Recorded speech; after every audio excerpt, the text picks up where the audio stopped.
Bien, buenos días tengan todas y todos ustedes. Sean bienvenidas, bienvenidos a este curso que tiene por título Planeación Fiscal, pero yo me permití agregarle un par de palabritas más porque también hay que verlo. Planeación Fiscal, Práctica y Prevención de Riesgos. ¿Por qué me gusta empezar este tema con estos comentarios? Acuérdense que nosotros cuando hablamos de planeación fiscal, pues lo que buscamos es reducir los pagos de impuestos o disminuir las cargas tributarias. O hay herramientas que nos permiten diferir el pago de los impuestos. ¿Qué significa diferir? Pues simplemente no es lo mismo que pagues el 30% de una utilidad de 50 millones de pesos en un día, a que probablemente pagues el 30% de esos 50 millones en 10 años. Eventualmente no vas a tener un ahorro en cuanto al monto de lo que pagas, pero sí vas a conservar la liquidez del negocio para seguir generando mayor riqueza. Entonces, todo esto que hacemos, muchachos, o que pensamos hacer en los negocios, debe de estar, apúntenle ahí, debe de estar siempre debidamente fundado por parte del asesor. Hoy estamos en una época, y ustedes lo saben, donde yo no le puedo decir al SAT, es que mira, yo hice esto porque yo creo, yo supongo, yo aluciné, yo soñé. Hoy ustedes y yo sabemos que para cualquier acto que llevemos a cabo en las empresas, siempre debemos de regresar a las bases y fundamentar lo que hacemos. Gran parte de los errores que he detectado en la práctica es que mis colegas, principalmente me refiero a los contadores, tienen buenas ideas. El problema es que no las fundamentan y el día que la autoridad cuestiona, te pones a explicarles y a la autoridad no hay que explicarle, hay que demostrarle. Entiendan ese concepto principal. A la autoridad no se le explica, a la autoridad se le demuestra. ¿Y cómo le demuestras? Con fundamentos. Acuérdense, cuando ustedes reciben un documento de la autoridad, un requerimiento, una orden de visita o lo que sea, las primeras tres páginas que nos manda la autoridad en los oficios, que son fundamentos, ahí la autoridad te dice qué está haciendo y en dónde dice que lo puede hacer. Que ahorita vamos a ver el principio de legalidad. Entonces, con esto ya comenzamos, vamos a darle, espero que les sea provechoso el tema, que no se les haga pesado, trataré de que no sea así. Nuestra obligación de pagar impuestos, ¿dónde nace? En la Constitución. Por lo tanto, tenemos que irnos a la Constitución para conocer qué derechos tenemos como contribuyentes. Y cuando hablamos de derechos, son derechos que tenemos constitucionalmente hablando y que la autoridad debe de respetar. Ahí no está el contentillo de que si la autoridad quiere o no quiere. Tiene que respetarlos. Ahora, ahorita les voy a demostrar con fundamentos, y todo lo que yo les diga tiene un fundamento, les voy a demostrar con fundamentos cómo es que a veces damos por sentados procedimientos fiscales. Fíjense, damos por sentados procedimientos fiscales y nunca nos preguntamos el por qué. Simplemente los hacemos como robotcitos y no razonamos qué estamos haciendo. La planeación fiscal es tan amplia como tu imaginación de con la ley en la mano. Por lo tanto, tenemos que ser creativos. Entonces, con eso comenzamos. A ver, yo hablo de planeación fiscal y prevención de riesgos. ¿Qué necesito revisar desde el inicio de una herramienta de planeación? Uno, los impuestos deben de ser generales. Primero, deben de ser generales. Esta característica de los impuestos la encontramos definida de una manera muy simple. Generales es que sean para todos. Es decir, no debe de haber impuestos selectivos. Es decir, no puede haber un ISR para algunos y para otros no, o un ISR diferente. Es un principio de que los impuestos o contribuciones son generales, o sea, son para todos. ¿Y en México se respeta? Sí, sí se respeta. Hay una excepción a la regla que sí se respeta fíjense, un impuesto es general cuando es para todos. Bien, en México se respeta, yo diría que parcialmente sí. ¿Por qué digo parcialmente sí? Porque hoy en la legislación mexicana tenemos un impuesto y repito, tenemos que entender la lógica. Si lo entendemos con lógica, esto es pan comido. Tenemos hoy en México un impuesto que no se sujeta propiamente a la generalidad. ¿A qué me refiero? Hay un fin normal de un impuesto que es un fin fiscal. ¿Qué es el fin fiscal? Que ese impuesto se cobra para el financiamiento de los gastos públicos y la manutención de todo el gobierno federal. Aquí me estoy refiriendo a los impuestos federales, aunque como se trata de principios constitucionales, también están estos principios presentes en los impuestos locales y en los impuestos municipales. Pero bueno, me voy a referir al ámbito federal. Los impuestos tienen un fin fiscal, sí, porque buscan recaudar para sufragar gastos públicos, los que sean. Pero también tenemos hoy en México un impuesto que tiene un fin extrafiscal. ¿Y cuál es la definición o el fin de un impuesto extrafiscal? El impuesto extrafiscal está diseñado, apúntenle, el fin extrafiscal de un impuesto está diseñado no para recaudar, sino para inhibir conductas. Que quede bien claro, un impuesto que tenga un fin extrafiscal tiene como fin primordial inhibir conductas. Y en México, ¿dónde vemos reflejado este impuesto extrafiscal? En el famosísimo IEPS.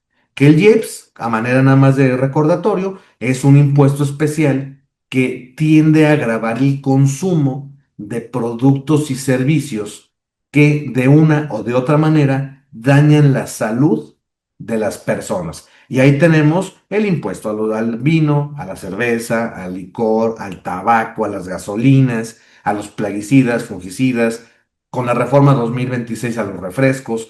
Entonces, el IEPS persigue ese fin. Es un fin extrafiscal. La intención no es recaudar, aunque obviamente se recauda y bastante bien, pero no era su función principal, sino que le pongo un impuesto caro a un producto que daña la salud para que eventualmente la gente pues deje de consumir. Lástima que en México está mal orientada las políticas públicas de salud para que la gente deje de fumar, deje de tomar, deje de apostar, que es otro problema psicológico que se llama ludopatía, por cierto, pero bueno. Principios de equidad o de igualdad. Equidad o igualdad es lo mismo. La igualdad es que, desde el punto de vista de un impuesto, el impuesto debe de tratar igual a los iguales y desigual a los desiguales.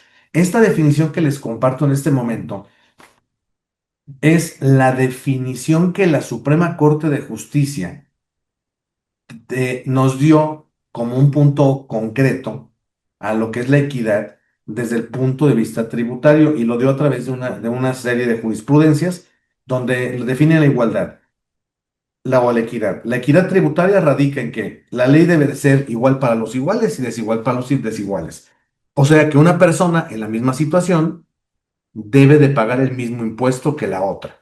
No puede ser que en la misma situación dos personas paguen diferente. Ahí se vulneraría el principio de equidad. Y luego, el principio de proporcionalidad. Dice aquí Tere, profesor, ¿el IEPS es extrafiscal y fiscal por el impuesto a gasolinas? No, mi estimada Tere, el IEPS es extrafiscal también en las gasolinas porque acuérdate que las gasolinas, una vez que entran en un proceso de combustión, contaminan. Entonces, si tú no quieres contaminar, la alternativa son fuentes alternativas de energía. Lástima que en México estamos bastante atrasados en este tema. Tan estamos atrasados en este tema, fíjense bien que la generación de energía eléctrica por parte de CFE se sigue haciendo quemando carbón. Y el carbón es un combustible fósil que contamina. Ahí nomás se los pongo, ¿eh? Entonces, seguimos en pañales en México respecto al buscar energías alternativas a las que contaminan, ¿ok? Ahora, principio de proporcionalidad. Aquí la proporcionalidad la definimos bien fácil y hoy en México tenemos un ejemplo cuando no se cumple y se los voy a poner sobre la mesa y les apuesto que no se habían fijado o a lo mejor no lo habían detectado. Principio de proporcionalidad se define que debe de pagar más quien gana más. Pues sí, el que gana más, pues tiene más para pagar, pues que pague más. A ver, muchachos, una pregunta. ¿Se han fijado, o a lo mejor no se han fijado, pues se los dejo de tarea como buen maestro? ¿Se han fijado que cuando yo aplico la tarifa del artículo 96 de la Ley del Impuesto sobre la Renta, referente a la tarifa del ISR mensual para el cálculo de ISR por salarios y los derivados, actividad empresarial, rentas, etcétera. No sé si se han fijado que con un centavo que alguien gane más, con un centavito que alguien gane más, cambia de renglón en la tabla. Es curioso, y no sé si se han fijado, pero el hecho de que una persona cambie de renglón por un centavo, eso implica que la tasa de ISR sobre el excedente del límite inferior sea mayor. Sí, la tasa es mayor, pero resulta que aunque la tasa es mayor, paga menos que el que tiene una tasa menor. Ahí ya estamos rompiendo el principio de proporcionalidad que viene dado en una tarifa progresiva. ¿Sí? Hagan un ejemplo, tomen un Excel, hagan pruebas a una base de X, ubíquenla y van a ver que por un centavo proporcionalmente hace que si bien es cierto la tasa de ISR sea mayor, paga menos que el que tiene una tasa de ISR menor, lo cual ya rompe el principio de proporcionalidad. Y todo mundo, todos los días, utiliza esa tabla para personas físicas, en salarios, honorarios, arrendamiento, actividad empresarial, etcétera. Ahí se los dejo. Entonces, este principio se cumple en México parcialmente. Y luego tenemos uno más padre, principio de legalidad. ¿Qué es el principio de legalidad? Que para calcular contribuciones, todos los cálculos deben de estar perfectamente establecidos en la ley. Sí, Edgar, eso ya lo sabemos. A ver, yo les voy a hacer una pregunta y quiero que me la contesten si me hacen favor. Principio de legalidad, repito, implica que todas las contribuciones deben de estar perfectamente establecidas en la ley para decirnos cómo hacer el cálculo correspondiente. Muy bien. Yo les quiero preguntar, díganme dónde dice en la ley del impuesto sobre la renta, díganme dónde dice y díganme qué artículo lo dice, cómo se utilizan las tarifas para personas físicas. Sabemos que la ley trae la tarifa en el 96, una tarifa mensual y una tarifa anual en el 152. Eso ya lo sabemos. Díganme dónde dice cómo se usa la tabla.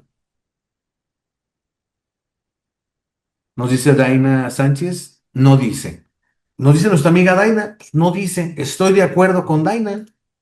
La ley del ISR no dice cómo se usa la tabla, lo cual me lleva a otra pregunta. Si la ley no te dice cómo se usa la tabla, atendiendo al principio de legalidad, la pregunta lógica sería, ¿cómo es que la utilizas?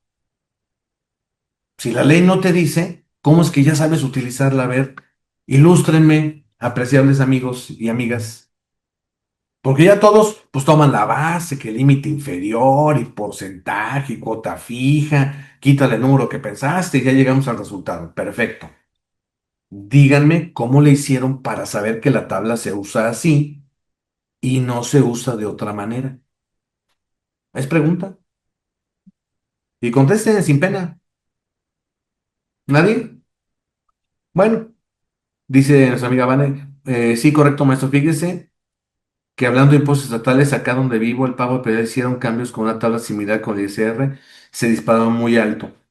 Claro que muchas quejas porque precisamente por unos centavos más se le va a otro renglón y sale a pagar más. Es correcto. Este, estoy totalmente de acuerdo en que a veces el cambio de los procedimientos con tarifas no respetan la proporcionalidad. Y luego me dicen aquí, nos dice nuestra amiga Rosario, lo aprendí en la escuela. Muy bien. Nos dice Pedro, capacitándose. La sesión pasada comentaron que de hace unas cuantas décadas, dice nuestro amigo Roberto. Miren, les voy a explicar por qué es que la utilizan como la utilizan. Les voy a explicar. Los que estamos más viejos, como en mi caso, bueno, ni tan joven ni tan viejo, estoy en la mera edad de la plenitud. Cuando yo estudié en la universidad esta materia de impuestos, a mí me tocó estudiar la ley de 1981, que estuvo vigente hasta el 2013. Perdón, del 81 estuvo vigente hasta el 2001. Curiosamente, curiosamente, en la ley del impuesto sobre la renta de 1981, repito, vigente hasta 2001, En la ley de aquel entonces, aquella ley sí te decía cómo usar la tarifa y te llevaba paso por paso y te decía, y les voy a poner aquí, todavía me acuerdo, tengo buena memoria con las leyes, ¿eh? Les voy a poner aquí los artículos, si alguien quiere aprender un poquito más, legalidad, tarea, la pueden descargar de internet, ahí está. Tarea,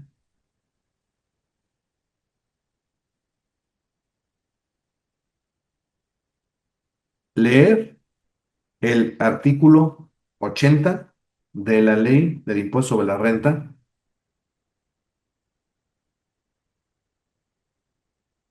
de 1981 y que estuvo vigente ya hasta el 2001. En aquella ley sí decía el procedimiento de usar las tarifas y sí te decía, mira, vas a ubicar la suma de los ingresos, la vas a ubicar en la tabla, en el renglón donde rebasas el límite inferior sin exceder el límite superior. Y ahí nos ubicamos en el renglón.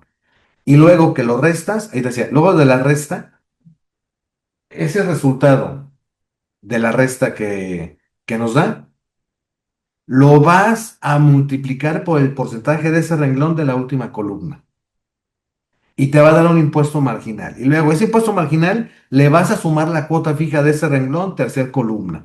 Y vas a llegar a un impuesto causado como lo hacemos hoy.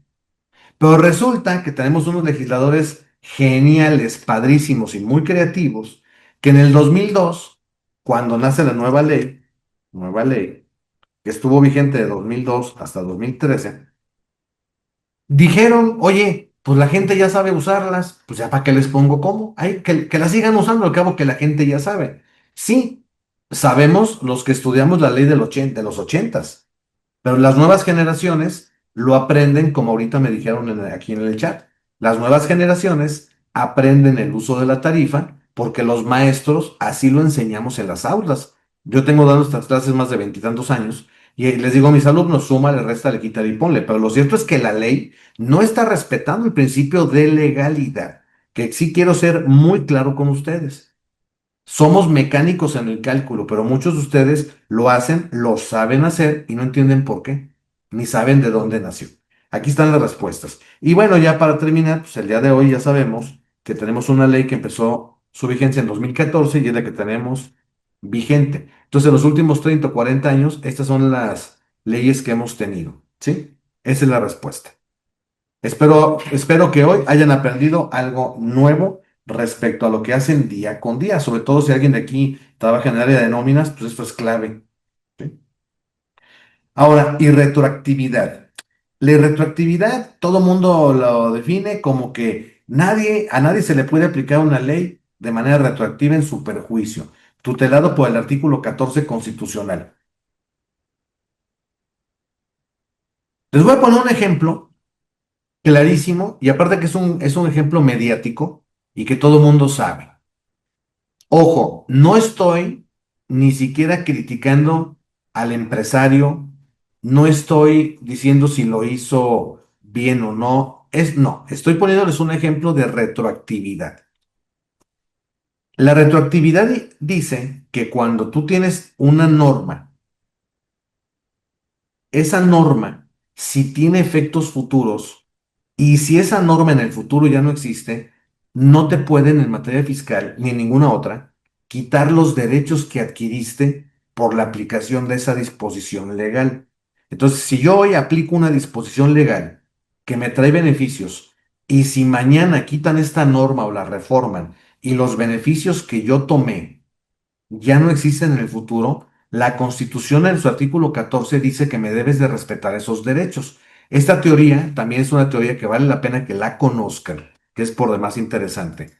Se llama teoría de los derechos adquiridos. Y esta es una garantía constitucional. Repito, artículo 14. ¿Dónde podemos ver que la Corte ya dejó de respetar la Constitución? Y les voy a poner un ejemplo bien claro. Repito, el comentario es un mero ejemplo, Y no se trata ni de criticar, de afirmar o negar. Simplemente es una realidad. Todo mundo está enterado. Todo mundo está enterado del asunto fiscal de Ricardo Salinas Pliego, presidente de Grupo Azteca, que le fincaron un crédito fiscal de casi 60,000 millones de pesos, ya dio un abono de creo que 10, 12,000 millones, y el resto, como él cobra en abonos chiquitos, a 18 mensualidades, son miles de millones de pesos, está bien. Eso no lo estamos discutiendo, si es mucho, es poco, es muchísimo, está bien. El tema, muchachos, que es aquí lo delicado del asunto, es que ese adeudo fiscal que le están cobrando a Salinas Pliego deriva de que él y su grupo de empresas aplicaron un régimen fiscal que hoy ya no existe, por eso es importante considerarlo, porque es planeación. Él y su grupo de empresas aplicaron un régimen fiscal que se llamó régimen de consolidación, que estuvo vigente desde 1991 y hasta el año 2013. Estuvo vigente del 91 a 2013, en ese periodo de tiempo, en las diferentes leyes. ¿Nos queda claro? Sí. Cuando este grupo empresarial, Grupo Azteca, aplica o venía aplicando el régimen de consolidación, fíjense, deciden hacer una venta de acciones entre empresas del grupo. No sé, voy a poner ejemplos. Banco Azteca le vende 50 millones de acciones a Electra y luego Electra le vende otras acciones a Western Union, Western Union le vende a otra y luego meten a otra. Entonces hicieron una compraventa de acciones de grupo y generaron pérdidas fiscales. Repito, yo no estoy diciendo si las pérdidas fueron bien o mal calculadas. Simplemente estoy diciendo que este grupo empresarial aplicó un régimen fiscal que estuvo vigente.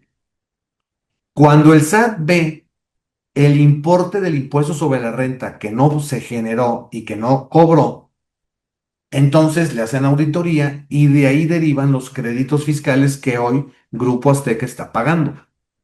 El tema central, muchachos, es que por este tema es muy delicado, más allá de si es un tema mediático o político, más allá de eso, es un tema sumamente delicado, porque un empresario aplicó un régimen fiscal que la ley le permitía aplicar en ese momento. Como al fisco no le gustó, manda una señal al Congreso y les dice, oye, este empresario hizo esto con esta ley y nos puso una friega. Congreso, elimínate ese régimen fiscal y ese régimen fiscal que aplicó el señor lo eliminan de la ley a partir del año 2014. ¿Qué fue lo que sucedió? Que el fisco dice, oye, no, espérame, ese régimen que aplicaste hoy ya no está vigente. Y como ya no está vigente, te tienes que ir hasta el origen de tus operaciones y recalcúlame los impuestos. Y eso, muchachos, es una violación al principio de retroactividad. Esa es la causa legal y fiscal del por qué Grupo Azteca hoy tiene un crédito fiscal de miles de millones de pesos. Esa es la realidad técnica. Se los digo como fiscalista. Ni yo trabajo en Grupo Azteca, ni trabajo en la corte, ni trabajo en el gobierno. Soy independiente. Esa es la realidad. ¿Cuál es el mensaje delicado que se manda? Pues imagínense, si eso le pasó a este señor que tiene toda la lana del planeta, ¿qué nos espera a nosotros como contribuyentes? Que el día de mañana, si hoy el SAT ve un régimen que no le está dejando recaudación, pues mañana te lo puede quitar y te puede decir, oye, eso que te ahorraste, hoy me lo vas a pagar aplicando la nueva legislación. Y eso es sumamente delicado. Y les pongo un caso real de lo que estamos viendo hoy. Entonces, ya nada más ese los pongo en contexto. Y esos son los fundamentos legales. Más allá de si estás o no de acuerdo, esa es la cuestión técnica. Que la Corte resolvió, no, ¿saben qué? Va para atrás y háganle como quieran. Y esto es muy grave. Número 6, debemos de tener certeza o seguridad jurídica. Pues yo creo que en ese ejemplo que les acabo de poner, no tenemos del todo certeza jurídica si es que la autoridad detecta que un régimen fiscal no le está resultando, lo correcto sería que de aquí en adelante hagas las cosas como con las nuevas disposiciones. Pero lo pasado, pasado, lo que yo hice en el pasado con la ley vigente en su tiempo, ahí se debe de quedar. Eso es lo correcto desde el punto de vista constitucional. Y hoy por hoy, muchachos, sí debo de ser muy claro con ustedes, no se está respetando. Y lamentablemente, pues el perjuicio es para el contribuyente.